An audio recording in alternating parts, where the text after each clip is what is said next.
Brazil के Amazon rain forest के शहर मानोस फजर का वक्त है। अमेज़न रिवर के किनारे हल्की सी धुंध छाई हुई है। एक छोटी सी लकड़ी की बोट आहिस्ता आहिस्ता पानी को चीरते हुए आगे बढ़ रही है। बोट में बैठा एक आदमी अपने साथ कुरान लेकर सफर कर रहा होता है। कुछ देर बाद वो घने जंगल के बीच एक छोटे से गांव में उतरता है। वहाँ ना कोई ऊंची मिनारत नजर आती है, ना कोई बड़ी इस्लामिक स्कूल, सिर्फ हर तरफ घना जंगल और ऊंचे दरख्त। और फिर अचानक इसी जंगल के दरमियान अजान की आवाज गूंज रही होती है।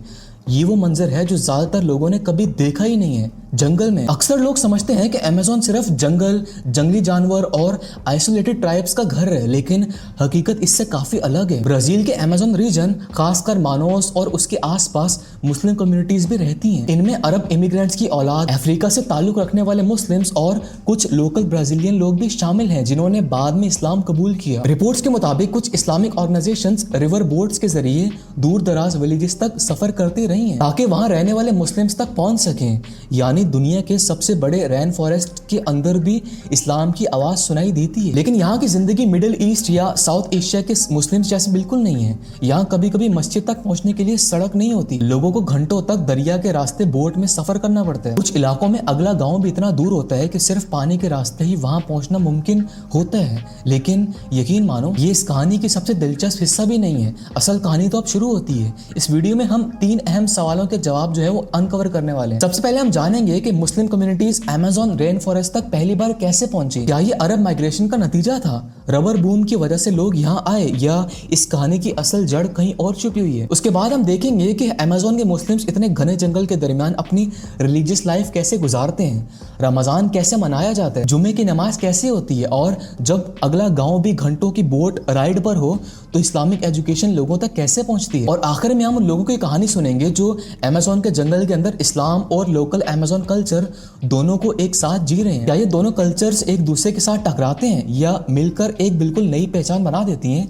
और फिर एक बड़ा सवाल सामने आता है, जब दुनिया का सबसे घना जंगल भी 1000 साल पुराने मजहब को अपने अंदर जगह दे देते हैं, तो असल में ज्यादा अनजान कौन है, अमेज़न का जंगल या हम। एक जंगल ने इस्लाम को नहीं बदला, बल्कि इस्लाम ने जंगल में जीने का अपना एक नया तरीका ढूंढ लिया। देखो, 1900s के शुरुआती दौर में ब्राजील का रबर बूम अपने उरूज पर था। उस वक्त रबर की डिमांड इतनी ज्यादा थी कि दुनिया भर से ताजिर ब्राजील का रुख करते थे। इसी दौरान लेबनान और सीरिया से भी हजारों अरब ताजिर ब्राजील आए। उनमें बहुत से मुसलमान थे। ज्यादा लोग समझते हैं कि जो ब्राजील के बड़े शहर हैं, एक है रियो डी जेनिरो या सो पाउलो, मतलब उनको लगता है कि वो अगर ताजिर यहाँ पर आए हैं तो ऑफ कोर्स ब्राजील के बड़े शहरों में, इन दोनों शहरों में गए होंगे। लेकिन कुछ लोग सीधे अमेज़नस स्टेट के शहरों, खासकर मानोस तक पहुंच गए, क्योंकि उस वक्त रबर का सबसे बड़ा तिजारती मरकज वही था। मानोस और उसके आसपास अरब दुकानदारों ने छोटे छोटे बिजनेस शुरू किए। किसी ने कपड़े का काम किया, किसी ने ग्रोसरी की दुकान खोली, और कुछ लोग रिवर ट्रेड यानी दरिया के जरिए माल की खरीदो फरोख्त से जुड़ गए। टाइम के साथ साथ उनके बच्चे पोर्चुगीज बोलने लगे, क्योंकि वो ब्राजील में ही बड़े हुए। लेकिन घर के अंदर अरेबिक जबान और कुरान की तालीम का सिलसिला जारी रहा। अरब माइग्रेशन पर रिसर्च करने वाले रिसर्चर उस्वाल्डो त्रूजी, इनके मुताबिक ब्राजील की बहुत सी अरब फैमिलीज ने लोकल ब्राजीलियन कल्चर को अपना लिया, लेकिन साथ ही अपनी रिलीजियस आइडेंटिटी को भी जिंदा रखा। इसीलिए आज अमेज़न के मुस्लिम्स को सिर्फ एक रेस या एक जबान से डिफाइन नहीं किया जा सकता। उनकी पहचान काफी ज्यादा डाइवर्स है। यहीं से कहानी सिर्फ माइग्रेशन की नहीं रहती। अब असली सवाल ये है कि जब अगली नस्ल पैदा हुई तो उन्होंने जंगल को अपनाया या जंगल ने उन्हें बदल दिया। सबसे हैरान करने वाली बात यह है कि अमेज़न के बहुत से मुस्लिम्स असल में अरब ही नहीं है। ब्राजील के इस्लामिक सेंटर्स के मुताबिक पिछले कुछ दशकों में लोकल ब्राजीलियन कन्वर्ट्स की तादाद आहिस्ता आहिस्ता बढ़ी है। यानी ऐसे ब्राजीलियन लोग जिन्होंने बाद में इस्लाम कबूल किया। कुछ पहले क्रिश्चियन थे और कुछ किसी मजहब से ताल्लुक ही नहीं रखते थे। एक ब्राजीलियन मुस्लिम कन्वर्ट ने अल जजीरा को बताया कि उसके लिए सबसे मुश्किल काम नमाज पढ़ना नहीं था। सबसे मुश्किल बात यह थी कि उसके आसपास दूसरा मुस्लिम ही कोई नहीं हुआ करता था। कभी कभी ईद की नमाज या मुस्लिम कम्युनिटी से मिलने के लिए उससे घंटों तक सफर करना पड़ता था। अमेज़न के बहुत से विलेजेस आज भी रोड से कनेक्टेड नहीं है, मतलब सड़कों से कनेक्टेड नहीं है। वहां सिर्फ दरिया के रास्ते ही पहुंचना मुमकिन होता है। इसीलिए इस्लामिक टीचर्स और कम्युनिटी वॉलंटियर्स अक्सर एक ही बोट ट्रिप में कई विलेजेस का सफर करते हैं ताकि लोगों तक तालीम और रहनुमाई पहुंच सके। यानी कुछ लोग इस्लाम तक इंटरनेट के जरिए नहीं पहुंचे, बल्कि एक छोटी सी बोट के जरिए पहुंचे हैं। लेकिन असली इम्तिहान अब शुरू होते हैं। अमेज़न का जंगल सिर्फ तन्हाई नहीं देता, ये वक्त और जिंदगी का निज़ाम भी बदल देते हैं। कुछ इलाकों में बरसात इतनी ज़्यादा होती है कि रास्ते पूरी तरह पानी में डूब जाते हैं। कम्युनिटी ऑर्गेनाइजर्स के मुताबिक इसी वजह से कभी कभी रिलीजियस गैदरिंग्स और कम्युनिटी इवेंट्स हफ्तों तक पोस्टपोन करना पड़ जाते हैं। और यहाँ पर एक और चैलेंज भी है। ब्राज़ील के नॉर्दर्न रीजन में रमजान के दौरान गर्मी और ह्यूमिडिटी यानी हवा में नमी बहुत ज़्यादा होती है। ऐसे मौसम में रोज़ा सिर्फ भूख और प्यास का इम्तिहान नहीं होता, बल्कि क्लाइमेट का भी एक सख्त टेस्ट बन जाता है। इसी वजह से मानोस के कुछ इस्लामिक ऑर्गेनाइजेशंस ने ऑनलाइन क्लासेस और रिकॉर्डेड लेक्चर्स का निज़ाम भी शुरू किए ताकि जंगल के दूर दराज इलाकों में रहने वाले फैमिलीज भी घर बैठे इस्लामिक एजुकेशन हासिल कर सकें। यहाँ सबसे बड़ा मसला परसिक्यूशन यानी मजहब की वजह से जुल्म कम है। असल चैलेंज आइसोलेशन है। मतलब ऐसा नहीं है यहाँ पर कि मजहब कोई इस्लाम फॉलो नहीं कर रहा तो उस पर जुल्म सितम हो रहा है, नहीं।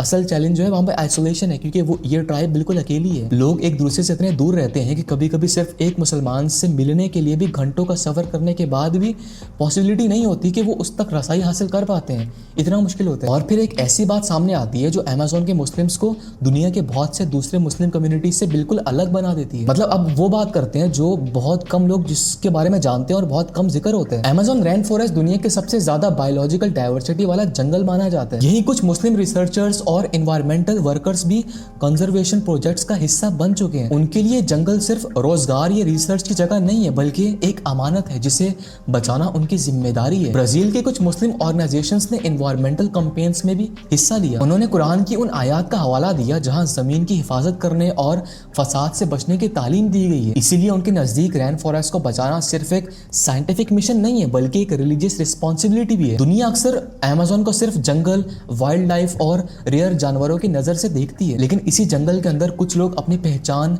अपना मजहब और अपना मुस्तकबिल तीनों को एक साथ बचाने की कोशिश कर रहे हैं। शायद अमेज़न का सबसे गहरा राज दरख्तों के दरमियान नहीं है, बल्कि उन लोगों के दरमियान छुपा हुआ है जो वहाँ रहते हैं। लेकिन इस कहानी की एक और लेयर भी है और शायद यही सबसे ज्यादा सोचने पर मजबूर करती है। 2019 में ब्राजीलियन इंस्टीट्यूट ऑफ जियोग्राफी और स्टैटिस्टिक्स यानी IBGE के डेटा ने दिखाया कि अमेज़न के बहुत से रिमोट म्यूनिसिपैलिटीज की आबादी इतनी कम और इतनी बिखरी हुई है कि छोटी रिलीजियस कम्युनिटीज ऑफिशियल स्टैटिस्टिक्स में भी मुश्किल से नजर आती है। इसका मतलब ये है कि कुछ मुस्लिम फैमिलीज ऐसी जगहों पर रहती हैं जहां उनके बच्चे अपनी पूरी स्कूल लाइफ में शायद किसी दूसरे मुस्लिम क्लासमेट से कभी ना मिले। जब एक कम्युनिटी इतनी छोटी हो जाए कि डेटा टेबल्स में भी मुश्किल से नजर आए, तो अपनी पहचान को बचाए रखना सिर्फ मजहबी नहीं बल्कि कल्चरल और सोशल चैलेंज भी बन जाते हैं।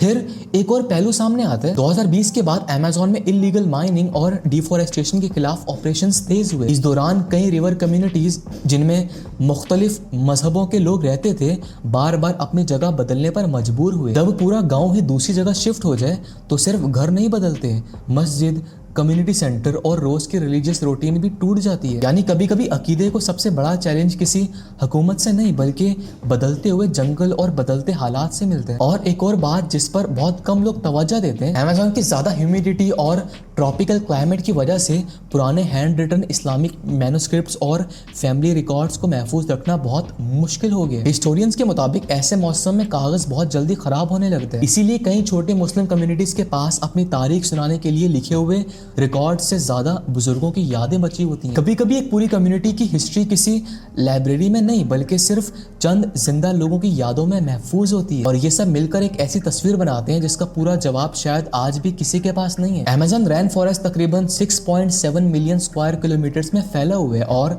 9 साउथ अमेरिकन मुल्कों तक फैला हुआ है। इतने वसी इलाके में कुछ मुस्लिम कम्युनिटीज ऐसी भी हैं जिनके लिए दूसरी मस्जिद तक पहुंचना कभी कभी पूरा दिन ले लेते हैं। दुनिया के बहुत से मुस्लिम्स के लिए मस्जिद मोहल्ले के कोने पर होती है, लेकिन अमेज़न के कुछ लोगों के लिए मस्जिद तक पहुंचना खुद एक लंबा सफर होता है। शायद इसीलिए फेथ की असली ताकत सिर्फ इमारतों से नहीं मापी जा सकती। जब कम्युनिटी छोटी हो, फासले बहुत बड़े हों और रोज की जिंदगी जंगल के कवानीन के मुताबिक चलती हो, तो मज़ाहिब सिर्फ एक आइडेंटिटी नहीं रहता, वो डिसिप्लिन बन जाते हैं, वो सब्र बन जाते हैं और वो लोगों को एक दूसरे से जोड़ कर रखने की वजह बन जाता है। कभी कभी सबसे मजबूत अकीदा वही होता है जो दुनिया की नजरों से सबसे ज्यादा दूर होता है। अगर आपको अपना मजहब जिंदा रखने के लिए हर जुम्मा घंटों तक दरिया का सफर करना पड़े, तो क्या आप उतनी ही पाबंदी से उस पर कायम रह पाएंगे क्या? बताना मुझे कमेंट्स में। बाय।